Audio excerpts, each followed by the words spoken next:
Welcome to episode 3 of the Wake Field Guide, the series that helps you wake up to the life your resources can build. I'm Wakefield, it's a play on my name, and this is a 10-part series walking us through the core qualities and actions that when we embrace them will create clarity and confidence in life. Not just in our financial life, though that's where we start. These principles are rooted in money, but they grow into everything. So today's theme is simple, but unflinching. It's ownership. Ownership.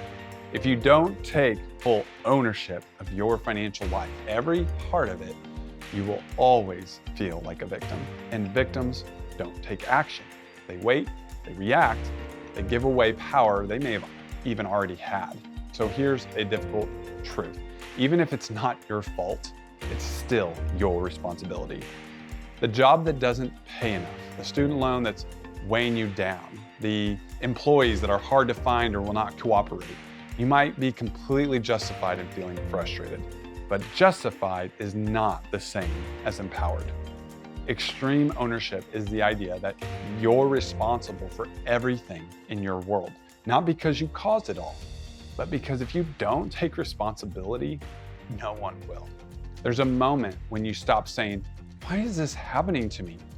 And you start saying, "What am I going to do about it?" That shift from blame to ownership is where all forward momentum begins. But to do that, you have to believe that your choices matter.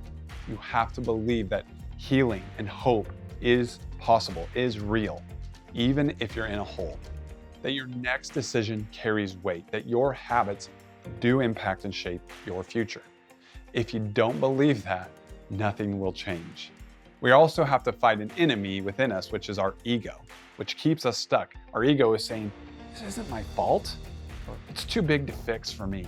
But ego is just fear in disguise.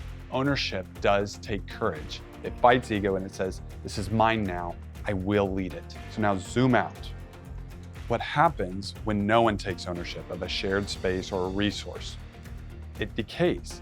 Economists call it the tragedy of the commons. Everyone uses the asset, but no one maintains it. Think about it, the crumbling sidewalk, a broken down fence, the family budget, the business budget, where everyone spends and no one's planning. If something matters and no one owns it, it always falls apart. That's as true for shared spaces as it is for your personal finances and your life. Ownership is the antidote. Not blame, not guilt, just steady, honest work of saying, "This is my life, it's my mess, and I'm responsible for what happens next." That's what ownership looks like, and it changes everything. So before you go, a few questions to sit with. Encourage you to jot them down on a piece of paper or a journal, or put them in voice into your phone notes app. First, what part of your financial life have you been avoiding responsibility for? Second, where have you been waiting on someone else to fix something that you know you are the best to face? And third, what small action could you take this week that starts to say, "This is mine now, I own this"? Because the truth is, no matter how big the mess, the next step is yours to take. See you in the next episode.